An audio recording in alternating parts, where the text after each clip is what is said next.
quero convidar aos irmãos e irmãs que abram a palavra do Senhor no livro de Atos dos Apóstolos, no capítulo 8. E Deus abençoe também os nossos irmãos e amigos que acompanham a transmissão deste culto em seus lares, em qualquer parte do Brasil e do mundo, e que vocês fiquem atentos à exposição da palavra. Se nós que estamos aqui precisamos ter muita atenção para não perdermos nada da mensagem, quem está em casa ainda mais, porque em casa a gente fica muito à vontade, aí uma hora a gente sai, depois a gente volta, a gente perde um pouco assim aquele momento solene do culto. Por isso que é importante, é bom ter o culto online, esse tempo online, mas nada vai substituir esse momento aqui. Lá no céu, quando Jesus voltar e nos levar, não vai ter reunião online, nós o veremos face a face. Mas você está aqui, louvado seja Deus por isso. Atos capítulo 8. Eu quero combinar com os nossos irmãos que estarão me auxiliando na transmissão dos textos, que nós não leremos de uma vez só. Inicialmente agora, eu lerei os 3 primeiros versos. A igreja sempre fará a leitura comigo das partes que eu for anunciando.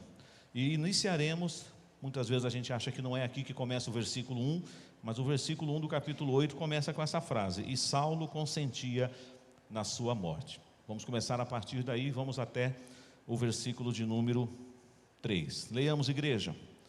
E Saulo consentia na sua morte. Naquele dia levantou-se grande perseguição contra a igreja em Jerusalém, e todos, exceto os apóstolos, foram dispersos pelas regiões da Judéia e Samaria. Alguns homens piedosos sepultaram Estevão e fizeram grande pranto sobre ele. Saulo, porém, assolava a igreja, entrando pelas casas e arrastando homens e mulheres, encerrava-os no cárcere.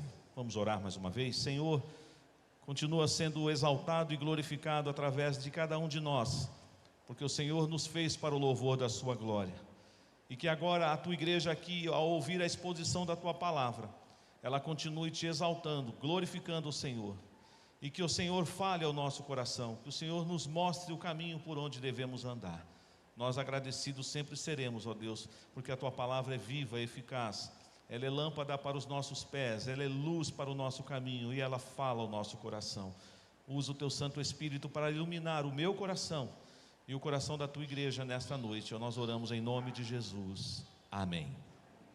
Missões, aqui, ali e além. Vamos lá? Missões, aqui, ali e além. Nesse texto eu vejo isso também. A última vez que falamos sobre isso, trabalhamos o texto de Marcos, quando o Senhor Jesus atravessa o mar da Galileia e vai até a cidade onde moravam os Gerazenos, e ele foi lá para libertar um homem. E eu espero que, se você não lembrar de tudo o que você aprendeu naquela noite, pelo menos você lembre disso. Jesus não mede esforços para salvar uma vida. Jesus não mediu esforços para salvar a sua vida, sabia? Por isso que você está aqui. Ele expressou o seu amor, a sua superabundante graça, e por isso eu e você fomos chamados para fazer parte do seu povo, da sua família. E hoje nós estamos lendo agora uma passagem que é um divisor de águas aqui no livro de Atos, porque até o capítulo 7 nós temos muitas informações, além ali do momento da ascensão de Jesus no capítulo 1, depois nós temos o cumprimento da profecia, da descida do Espírito Santo no capítulo 2, você tem no capítulo 3, a maneira como o Senhor operando na vida dos apóstolos, sobretudo Pedro e João, que estavam indo para o templo, e eles têm um contato com aquele coxo, e o homem pede esmola, e Pedro pede para ele olhar para ele, e ele diz: eu não tenho prata, eu não tenho ouro, mas eu tenho uma coisa para te dar, em nome de Jesus, anda. E o homem saltou e entrou no templo adorando, glorificando a Deus, e aquilo causou um alvoroço. Pedro e João foram levados à presença do sinédrio, foram ameaçados e foram soltos. A palavra de Deus diz também que no capítulo 4 nós temos a informação da maneira como a igreja vivia. Foi até citado aqui durante a cerimônia de ordenação da multidão dos que creram, era um o coração e a alma. Todos estavam juntos, não havia necessitados entre eles. Havia um homem que se destaca no capítulo 4, que é Barnabé, natural de Chipre, um homem que era desprendido, um homem que pega uma das suas propriedades, vende e deposita aos pés dos apóstolos. Mas infelizmente, irmãos, para aqueles que acham que a igreja primitiva era perfeita, na igreja primitiva também tinham pessoas que blasfemavam contra Deus. O casal, Ananias e Safira, mentiram ao Espírito Santo. Eles guardaram uma parte do imóvel que eles tinham vendido, eles não eram obrigados a entregar todo o valor, mas eles mentiram dizendo que o valor que eles estavam entregando lá aos pés dos apóstolos era o total da venda. E quando Ananias entrou e fez isso diante de Pedro, o Senhor revelou para Pedro que ele estava mentindo para o Espírito Santo, e ele fulminantemente cai aos pés do apóstolo Pedro. Os jovens que estavam ali levam ele para o cemitério e enterram ele naquela mesma hora, não teve nem velório. Uma hora, um pouco mais tarde, a dona Safira entrou. E aí Pedro perguntou: ô minha irmã, como é que foi mesmo lá a venda? Como é que foi o valor da oferta? E ela estava em acordo com o seu marido, ela era uma mulher até fiel ao seu marido. O que ela combinou em casa, ela sustentou, mas ela sustentou uma mentira. E aí Pedro olhou para aquele amigo e falou assim: está vendo aqueles jovens ali na porta? Estou vendo, eles estão vindo do cemitério. Aí quem morreu? O seu marido. E a senhora vai morrer agora também. E ela caiu durinha lá, e os jovens levaram e enterraram ela junto com o seu marido no cemitério. Houve grande temor na igreja. Mais uma vez, a igreja começa a crescer. Pedro e João serão presos mais uma vez. E agora a ameaça é um pouco mais severa, a ponto de dizerem: vocês estão proibidos de pregar o evangelho. E aí quando vemos Pedro tomando a dianteira e dizendo: importa obedecer a Deus do que aos homens. Eles são açoitados, mas Gamaliel fala: olha gente, se essa obra é de Deus, não adianta a gente ficar aqui impedindo, ela vai avançar. E ela é de Deus, por isso nós estamos aqui hoje, no século 21, louvando e adorando ao Senhor, porque essa palavra, ela é viva e eficaz. Houve o problema do crescimento da igreja, as necessidades, as viúvas estavam sendo esquecidas, sobretudo dos judeus helenistas, e aí houve contenda, mas Deus deu sabedoria aos apóstolos, fizeram a eleição, nasce ali o ministério diaconal, e entre aqueles 7 homens, 2 se destacam, Estevão e Filipe. O capítulo 7 é um dos resumos mais lindos que nós temos na Bíblia, onde você vê uma defesa de apologética muito linda que Estevão faz diante do Sinédrio. Ele começa lá em Abraão, e ele vai discorrendo nas escrituras. Se você não conhece toda a Bíblia, você tem um bom resumo ali, mas isso não significa que você não deve ler a Bíblia, tá? Você tem que só ter um resumo, como se fosse assim uma sinopse, mas ele fez isso diante das autoridades, e chega num dado momento e ele diz assim: e vocês mataram Jesus. Diz a palavra que os homens rilhavam os dentes, sabe? Já viu gente enfurecida? Gente que começa a espumar no canto da boca e fala assim: eu vou matar, eu vou acabar com ele. Fizeram isso, levaram ele para fora da cidade e arremessaram contra ele. Mas tinha uma coisa linda na vida de Estevão. Teve uma hora, e eu não sei porque ele não diz isso, mas eu posso chegar a essa conclusão pelo que o texto diz, que ele viu os céus abertos, ele viu o Senhor, ele viu Jesus à destra do Pai, e ele começou a glorificar a Deus. Aí que os homens ficaram loucos, tamparam os ouvidos e falaram: isso é blasfêmia, e começaram a apedrejá-lo. Mas dá a impressão, irmãos, que as pedradas não doíam em Estevão, porque Estevão estava tão extasiado com a glória de Deus, com a majestade de Deus, que as pedradas não doíam, porque ele estava vendo algo maravilhoso, que eu quero um dia ver, e que você também espera querer ver, a glória e a majestade do Senhor. Por causa da morte de Estevão, sobrevém uma grande perseguição em Jerusalém. Mas você vai lembrar do que está escrito em Atos capítulo 1, nós poderíamos até falar sem olhar na Bíblia, é um versículo conhecido de todos nós. Mas recebereis poder, ao descer sobre vós o Espírito Santo, e sereis minhas testemunhas, tanto em Jerusalém, como na Judéia e Samaria, e até os confins da terra. O Evangelho já estava crescendo em Jerusalém, mas Deus, na sua vontade soberana, permite que venha uma grande perseguição sobre os filhos de Deus que residiam em Jerusalém, e exceto os apóstolos, eles foram dispersos. E por onde eles passaram, irmãos? Pela região da Judéia e de Samaria. O segundo nome que se destaca daqueles 7 homens cheios de sabedoria e do Espírito, que ficaram encarregados de cuidar das viúvas, é o Filipe. Não é o Filipe apóstolo, porque no colégio apostólico nós temos um Filipe. Este Filipe aqui é o evangelista. Talvez até Lucas coloca essa qualificação para diferenciar do Filipe apóstolo e diz: Filipe, o evangelista. Mas algo me chama a atenção: se ele recebeu esse apelido, é porque realmente ele tinha paixão pelas almas.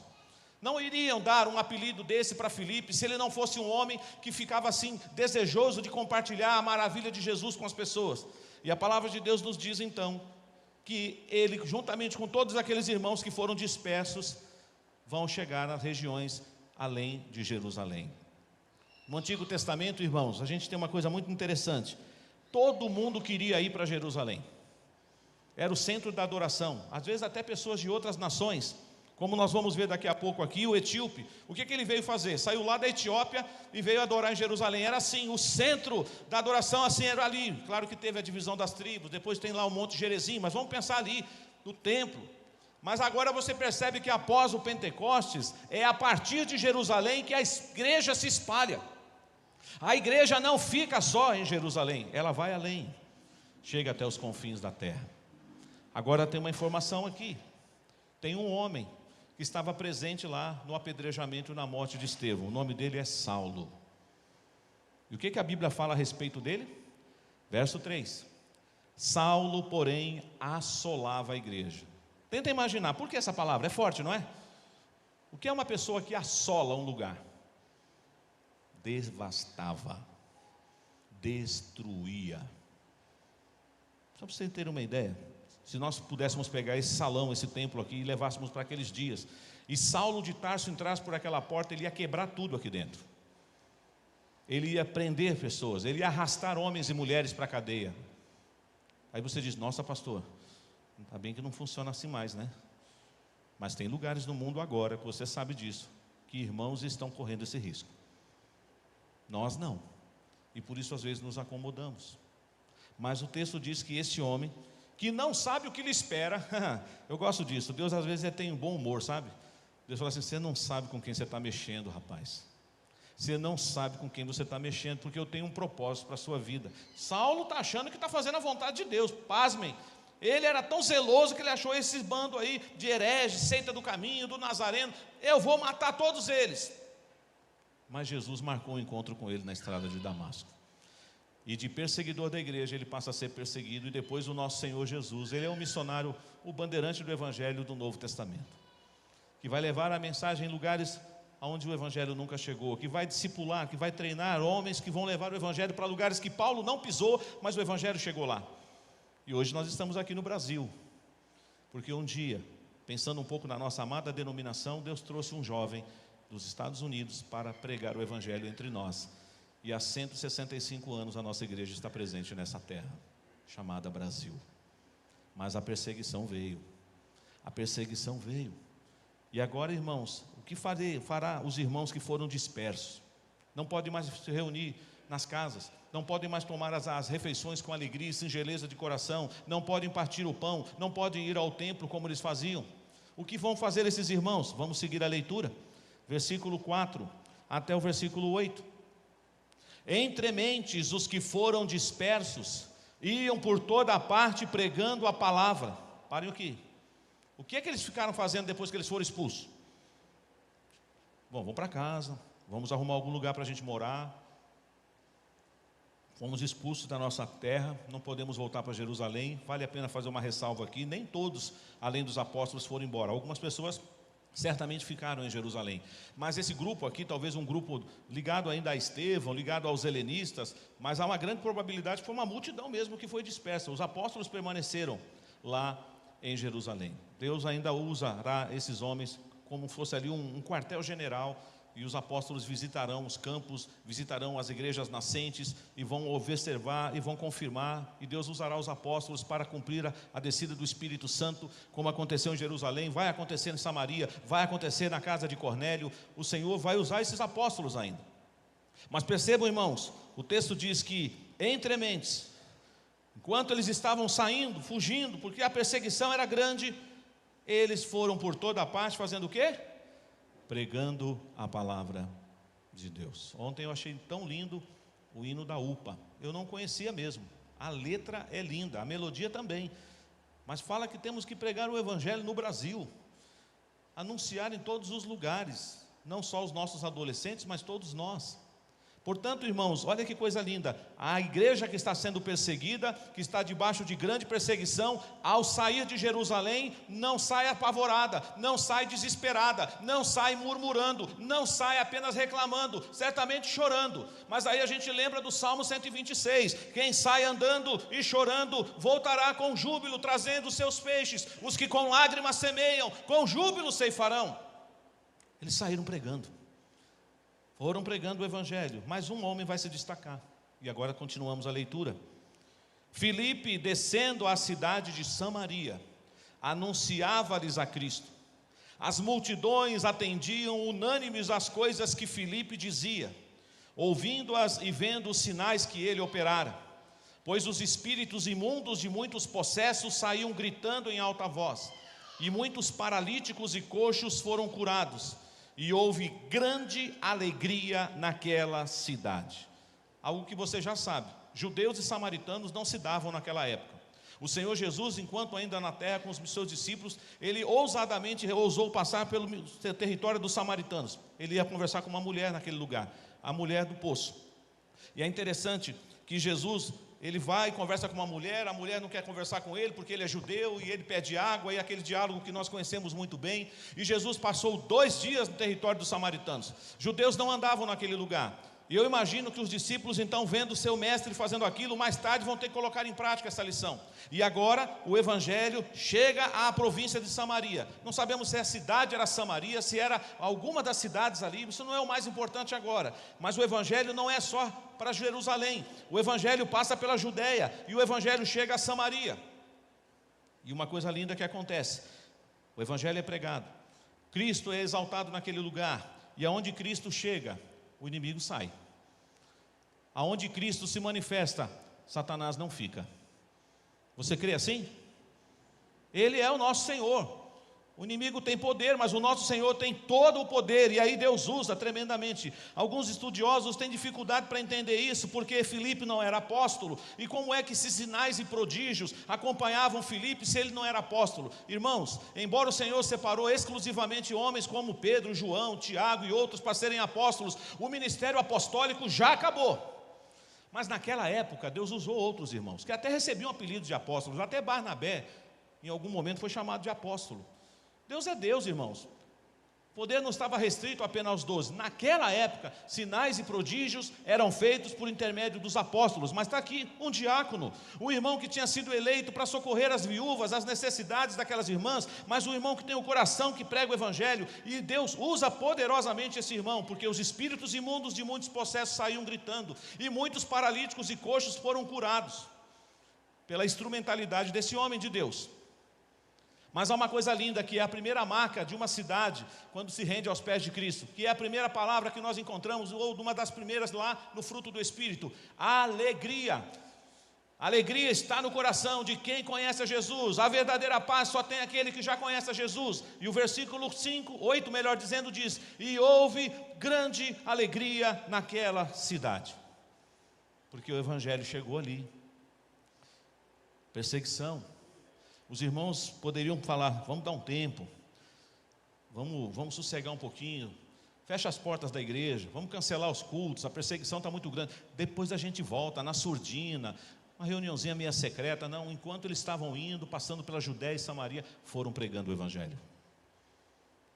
E é interessante que um homem chamado Simão, que tinha uma arte de magia, eu não vou trabalhar esse aspecto hoje, mas para aqueles que acham: mágica é só um truquezinho.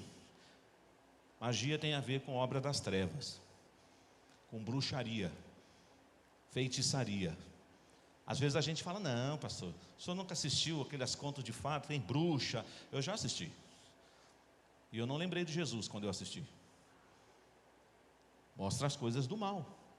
Mas é só um truquezinho, a carta estava escondida na manga, é ilusionismo. Eu não vou entrar nesse aspecto, embora eu já estou entrando, mas eu quero dizer assim: este aqui, ele estava sendo usado por Satanás mesmo. Esse aqui era instrumento de Satanás, e ele vai ter um encontro com o Senhor. Porém, vamos ver o texto? Verso 9. Ora, havia certo homem chamado Simão, que ali praticava a mágica, iludindo o povo de Samaria, insinuando ser ele grande vulto, ao qual todos davam ouvidos, do menor ao maior, dizendo: olha o que falavam dele: Este homem é o poder de Deus, chamado o grande poder. Aderiram a ele porque haviam muitos iludira com mágicas. Quando, porém, deram crédito a Filipe, que os evangelizava a respeito do reino de Deus e do nome do Senhor Jesus, iam sendo batizados, assim homens como mulheres. O próprio Simão abraçou a fé e, tendo sido batizado, acompanhava Filipe de perto, observando extasiado os sinais e grandes milagres praticados.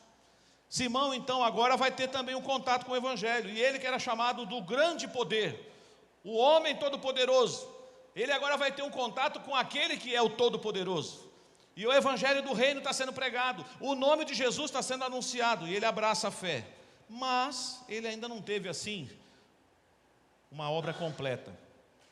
Aliás, o que você verá na sequência agora, até tem gente que duvida se ele se converteu mesmo, mas isso não depende nem de mim, nem de você, não vamos julgar, Deus sabe. Mas que ele entrou numa enrascada, ele entrou. Porque ele ficou maravilhado, sabe com o quê? E às vezes a gente vê isso, não talvez entre nós, mas por aí no meio evangélico, no mundo inteiro. As pessoas ficam muito entusiasmadas com os sinais. Sinais, milagres, curas divinas e maravilhas. Ah, Deus não pode fazer isso? Pode. Uma vez eu tive que responder uma pessoa que falou assim, a igreja presbiteriana é fria mesmo, não tem nem cura na igreja presbiteriana. Eu falei assim, você está redondamente enganado. A maior cura que pode acontecer na vida de um homem acontece na igreja presbiteriana, é o Senhor transformar um homem em uma mulher que estava morto nos seus delitos e pecados da vida. Mas nós temos testemunhos aqui nessa igreja de pessoas que foram curadas de alguma dificuldade física. É Deus quem quer, Ele cura, às vezes Ele não cura, e nós não duvidamos do poder de Deus, porque é um risco que nós corremos. E agora eu quero fazer aqui chamar você para mais perto aqui no nosso arraial presbiteriano. Tem muito presbiteriano incrédulo, cético, que não crê no poder de Deus. Saia dessa. Você tem que crer no poder de Deus. Você não pode manipular o poder de Deus. É Ele que vai curar quando Ele quiser, da forma dEle. Às vezes vai ser uma reunião de oração, às vezes será num culto público como esse, às vezes você sozinho orando no quarto, vai interceder por alguém que está do outro lado do mundo, e Deus vai ouvir a sua oração e vai curar aquela pessoa, porque Ele quer. Não tem aqui placa, noite de milagre, segunda-feira, só na segunda que Deus cura, na terça não vem não, porque a gente faz outra coisa. Não é assim que acontece por aí? Tem a noite dos empresários, tem a noite da libertação, tem a noite dos endividados. Não, irmãos, hoje é dia de salvação.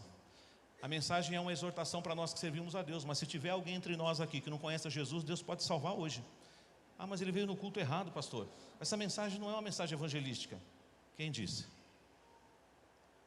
Já teve até assembleia, que pessoas entraram na assembleia e renderam a sua vida a Cristo. Uma reunião administrativa. Deus faz a obra. O seu evangelho não pode parar. Mas o que aconteceu com esse homem? Os apóstolos ficaram sabendo do que estava acontecendo naquela região. Então o verso 14 diz: ouvindo os apóstolos que ouvindo os apóstolos que estavam em Jerusalém, que Samaria recebera a palavra de Deus, enviaram-lhe Pedro e João, os quais, descendo para lá, oraram por eles para que recebessem o Espírito Santo. Porquanto não havia ainda descido sobre eles nenhum deles o Espírito, mas somente haviam sido batizados em nome do Senhor Jesus. Então lhes impunham as mãos e recebiam estes o Espírito Santo. Isso é um perigo muito sério, que tem gente que diz então que isso aqui dá margem para dizer que primeiro você recebe a conversão e depois você tem que buscar o batismo com o Espírito Santo. Nananina não. Aqui aconteceu isso, na casa de Cornélio vai acontecer isso, porque há um propósito de Deus para mostrar que o evangelho não era restrito apenas para Jerusalém, mas também chegaria aos gentios. Mas tem gente que tira o texto do contexto, dá uma pretensão para falar heresia. Mas o texto continua. Versículo 18. Vendo, porém, que Simão, que pelo fato de imporem os apóstolos as mãos, olha só o Simão. Simão estava maravilhado com os sinais. Falou, rapaz, eu nunca fiz essa mágica. E põe a mão sobre a cabeça da pessoa e a pessoa recebe o Espírito Santo. E olha o que ele vai falar. O versículo continua. Ofereceu-lhes dinheiro, propondo: concedei-me também a mim este poder, para que aquele sobre quem eu impuser as mãos receba o Espírito Santo. O Simão quer poder, ele gosta de poder. Ele já era chamado o grande poder. Mas aí olha que mãe que Pedro, imagina a personalidade de Pedro, hein? Pedro já é um homem agora diferente, cheio do Espírito Santo, mas Pedro ainda é Pedro, gente. O Pedrão entra em ação aqui, claro que ele falou na direção de Deus. O que ele vai falar? Olha só, versículo 20. Pedro, porém, lhe respondeu: o teu dinheiro seja contigo para a perdição, pois julgaste adquirir por meio dele o dom de Deus. Não tens parte nem sorte nesse ministério, porque o teu coração não é reto diante de Deus. Arrepende-te, pois, da tua maldade e roga ao Senhor, talvez te seja perdoado o intento do coração, pois vejo que estás em fel de amargura e laço de iniquidade. Imagina, olha a invertida que o Simão levou. Ele provocou, Deus foi lá e usou Pedro para falar isso para ele. Mas Simão, aqui é que muitos ficam na dúvida: se arrependeu ou não? Só Deus é quem sabe. Versículo 24 diz: respondendo, porém, Simão lhes pediu: rogai a vós por mim ao Senhor, para que nada do que disseste sobrevenha a mim. Mas parece que aí a gente não tem. Entre o 24 e o 25 a gente não sabe o que aconteceu, porque diz o verso 25: eles, porém, havendo testificado e falado a palavra de Deus, voltaram para Jerusalém e evangelizavam muitas aldeias dos samaritanos. Então, uma coisa linda nessa época é assim: eles não perdiam tempo. Agora os apóstolos Pedro e João estão voltando para Jerusalém. O que eles vão fazer no caminho? Vamos dar uma descansada, porque já trabalhamos muito lá. Não, eles voltam pregando, voltam evangelizando as aldeias até chegarem em Jerusalém. Eu estou gastando mais tempo nessa parte, porque eu já preguei várias vezes da parte do Felipe, do eunuco. Você conhece muito bem essa história, mas pense bem, ele já não está mais em Jerusalém. Naquele momento, o aqui para Felipe era Samaria. Então ele pregou o evangelho aonde? Ali, aqui, Samaria. Mas Deus vai falar para ele assim: mas eu quero que você vá ali. Ali aonde? No deserto, na região sul de Jerusalém, perto da faixa de Gaza. Hoje esse nome assusta a gente, né? Ele foi lá na faixa de Gaza. Chegou lá, você conhece, eu não vou ler o texto, então está aqui a partir do versículo 26 até o versículo 39, nós temos a informação da maneira como Deus vai usar Filipe para evangelizar o etíope. Ele chegou lá, ele ficou lá olhando e falou assim: mas Senhor, eu sou evangelista, eu gosto de pregar para a gente, eu gosto de cidade cheia de gente, aqui não tem ninguém. Ele não questiona não, ele vai, ele obedece. E de repente vem uma carruagem, e você conhece essa linda história. E vem o etíope, foi adorar a Deus em Jerusalém. Ele era o ministro da economia da rainha de Candace. Ele era um alto oficial, está voltando. Só que ele comprou o livro de Isaías, ele está lendo a Bíblia, talvez os pergaminhos, os rolos, está lendo. Ele estava assim maravilhado. Aí Deus chega para Filipe e fala assim: aproxima-te desse carro. Às vezes Deus dá ordem estranha, já falei isso aqui para vocês. Mas como assim, Senhor? Puxado por cavalos, eu vou sair correndo atrás? Corre, aproxima-te. E ele viu o homem lendo, e de repente ele olha e fala: você entende o que está lendo? Se eu fosse o pastor Jeremias da 8ª de Belo Horizonte, a resposta talvez que ele falaria, que o etíope disse para Filipe: não é da sua conta, vai cuidar da sua vida. Que petulância, o cara para do meu lado e pergunta se eu entendo o que eu estou lendo. Está pensando que eu sou o quê? Mas como Deus é que está no controle de todas as coisas, não foi isso que o etíope respondeu para Filipe: como é que eu vou entender se ninguém não me explicar? Você já imaginou se um dia Deus falar isso com você, através de uma pessoa? Você vai lá, uma porção da Bíblia, uma mini Bíblia, um folheto, você compra uma Bíblia, você dá um devocional para alguém, a pessoa agradece. Aí um dia a pessoa chega e fala assim: olha, eu estou lendo lá aquele livrinho que você me deu. Aí você fala: você está gostando? Estou gostando. E se você está entendendo? Então, essa é a parte que está complicada. Eu não estou entendendo. Aí o que você fala? Mas fica na paz, vai dar certo. Você vai entender. Você vai entender. É questão de tempo. Ou você vai dizer assim: eu posso te explicar. A gente pode estudar. Que tal? Que tal a gente estudar a partir desse livrinho que você ganhou? Depois eu posso te dar outras literaturas. Depois eu posso te dar um Novo Testamento. Eu posso te dar a Bíblia. Perceba, irmãos, nós às vezes somos o primeiro obstáculo para não evangelizar. Não é nem o diabo, não é nem a perseguição. Somos nós. Ele não quer. Sabe aquela evangelização que eu brinco com alguns irmãos aqui, quando a gente sai às ruas aqui? Não é panfleto de supermercado, gente, que você tem que deixar 4, 5 na caixinha do correio. Por isso que a gente, quando abre a caixa do correio da nossa casa, tem 4 panfletos de oferta de supermercado, porque o rapaz que recebeu, ele tem que desovar tudo aquilo logo. A gente faz com as 5 evangelhos: pega 5 logo aí, pega 5.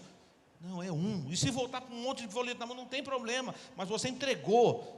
Eu, quando vejo alguém amassar um folheto e eu estou perto, eu pego. Eu não deixo lá. Primeiro, para não sujar a cidade. E segundo, porque eu falo, ele não sabe o que ele está fazendo.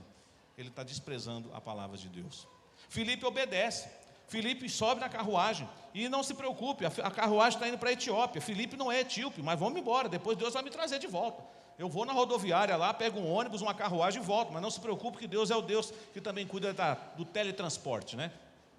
Vai teletransportar o homem. Não foi Spielberg que inventou esse negócio não, gente. Está na Bíblia. E ele chega num determinado momento e ele fala, olha a água. O que impede que você me batize? Ele falou, é lícito, você crê? E aí ele professa a fé dele. Eu creio que Jesus Cristo é o Filho de Deus. Ele falou, então para tudo, vamos descer as águas. E ele foi batizado. E olha como está aí a palavra de Deus no versículo 39. Quando saíram da água, o Espírito do Senhor arrebatou a Filipe, não vendo mais o eunuco, e este foi seguindo o seu caminho cheio de júbilo.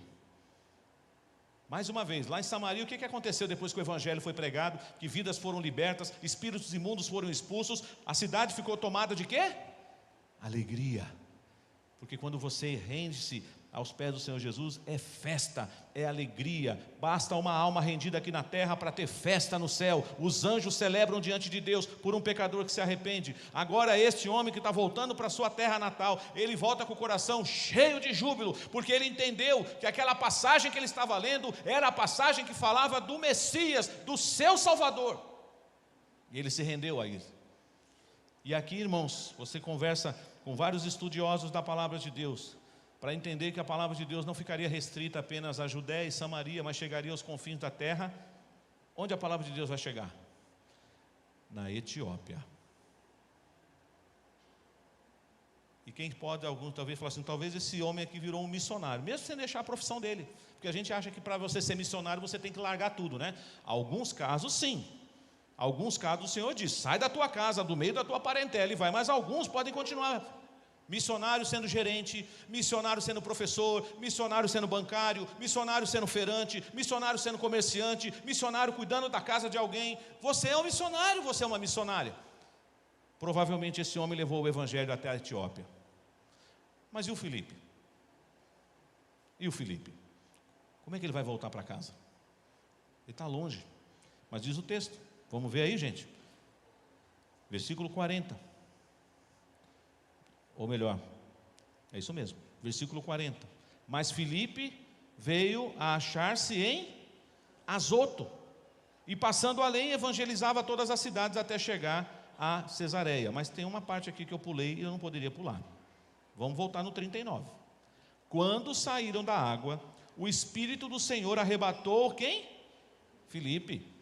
Não o vendo mais o eunuco. Então tem gente que fica, veja bem pastor, esse não o vendo mais é forma de dizer, ele foi dando um passo para trás, ele foi se afastando, ele foi fazendo assim, e ele foi indo embora. Não, irmãos, ele desapareceu. E apareceu lá em Azoto.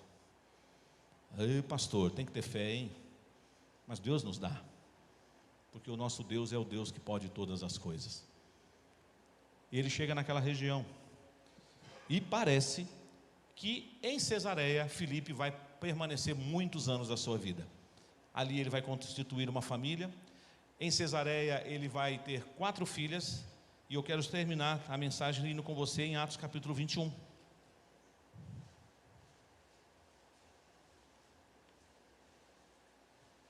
Em Atos capítulo 21, o apóstolo Paulo chega em Cesareia. Sabe aonde ele vai se hospedar? O apóstolo Paulo, aquele que assolava a igreja, aquele que matava todo mundo, que prendia todo mundo. O apóstolo Paulo, agora convertido, um homem de Deus, ele vai se hospedar na casa de Filipe. Olha só, meus irmãos, então a gente percebe a maneira como o Senhor vai trabalhando. Então a gente percebe que o Senhor trabalha aqui. Olha comigo aí, verso 7 de Atos 21. Quanto a nós, concluindo a viagem de Tiro, chegamos a Ptolemaida, onde saudamos os irmãos, passando um dia com eles. No dia seguinte partimos e fomos para Cesareia, e entrando na casa de Filipe, o evangelista, que era um dos 7, ficamos com ele.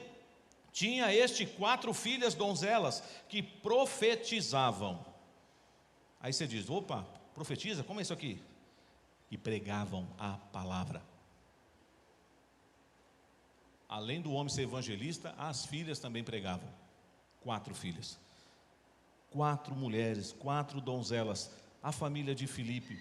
E aí começam algumas ideias, porque essa região aqui é a região onde Pedro foi na casa lá de Cornélio, Jope, é toda essa região. Será que Deus usou esse homem? Eu creio. Filipe não ficou só morando mais de 20 anos entre o episódio que separa lá a pregação em Samaria até esse momento aqui. Ele ficou fazendo a obra do Senhor, porque ele entendeu que ele poderia pregar aqui em Samaria, ali no deserto indo para a Etiópia e além. Aliás, a palavra além aparece lá em Atos 8. É muito interessante. Olha só, para a gente já terminar. E ele diz assim, e a gente percebe então que o Senhor vai cuidando. Verso 40, vamos ler todos juntos o verso 40?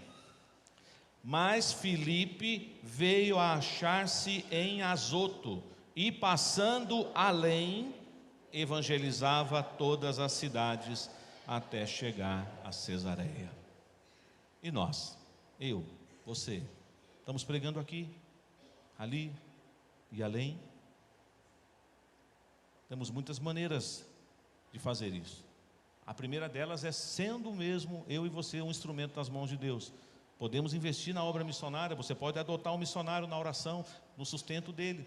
Você pode colocar a sua família para orar por um missionário, não só no mês de agosto, que é o mês de missões da IPB, mas o ano inteiro. Nós precisamos, irmãos, entender, através desse homem de Deus chamado Filipe, o evangelista, que é possível sim pregar aqui, ali e além. Esse é o Deus que nós servimos. Mesmo debaixo de grande perseguição, a igreja não se acovardou. A igreja saiu sim, foi dispersa, mas esses irmãos que foram dispersos foram pregando o evangelho por todas as partes por onde eles andavam. Que nosso Deus faça isso conosco também. Embora você viva numa outra época, num outro contexto, às vezes nós estamos dentro dos nossos carros, às vezes utilizando um meio de transporte, a nossa vida mudou, é verdade. Nós não temos tanto contato mais com as pessoas, a insegurança tomou conta da cidade, a gente tem medo, tem uma pessoa vindo na sua direção, você já pensa, vou ser assaltado. A gente está assim hoje, e isso está sendo também um problema, porque daí você fala, meu Deus, levanta, fecha o vidro, e eu faço isso também, infelizmente. A gente fica com medo, e aí a gente vai se afastando das pessoas. Às vezes a pessoa quer ouvir um bom dia, e você está com medo, porque ela pensa, assalto, perdeu o playboy, perdeu, né? A gente fica com medo de ouvir isso e perdeu o playboy. Mas ele precisa de Jesus. Eu já contei isso para vocês em um grupo menor, mas eu tive uma experiência, para minha vergonha eu tenho que contar isso, né? Porque eu estava numa rua em São Paulo, farol parou, um rapaz me abordou, eu estava com o vidro meio abaixado, então eu não levantei o vidro, ele falou assim, aí beleza, um trocadinho aí para me ajudar, e realmente eu não tinha. Só que eu usei uma linguagem, sabe quando você quer ficar meio amigo do cara, falar gíria, né? Eu fui falar na linguagem dele, ele falou assim, poxa cara, estou quebrado. Estou quebrado. Aí ele olhou assim para mim e falou assim, você está quebrado? Quebrado estou eu. E o farol abriu e eu fiquei arrasado. Falei, meu Deus, eu estou dentro de um carro, estou indo para um local que eu vou desfrutar de uma coisa boa, e eu estou falando para esse rapaz, morador de rua, que eu estou quebrado. Sabe frases prontas que a gente gosta de falar, para despistar? Eu fiz isso, para minha vergonha. Como assim eu estou quebrado? Tem alguém quebrado aqui? Mesmo aquele que sofreu acidente, mas Deus te abençoou, está aqui, ó. O irmão não está quebrado não, o irmão está firme aí, né? Não vou brincar ponto pronto para outra não, né, Jefferson? De jeito nenhum. Mas que Deus te abençoe, viu, meu irmão? E você? Você está pronto para falar, Senhor, me usa aqui, ali e além? Quantos Filipes nós temos nessa igreja? Evangelistas, homens que pregam a palavra, homens que ficam, pastor, me dá folheto, pastor, me dá minha Bíblia, pastor, acabou o material. Tem irmãos aqui que me procuram, mas você nunca me procurou. Talvez a sua munição, sua arma está sem bala. Pastor, a igreja pode fornecer material para evangelizar lá na empresa? Fala com a gente. Se eu tenho certeza que o conselho não vai negar liberação de verba para comprar Bíblia, para comprar Novo Testamento, para comprar folheto. Porque isso é a coisa mais importante que a gente tem que fazer.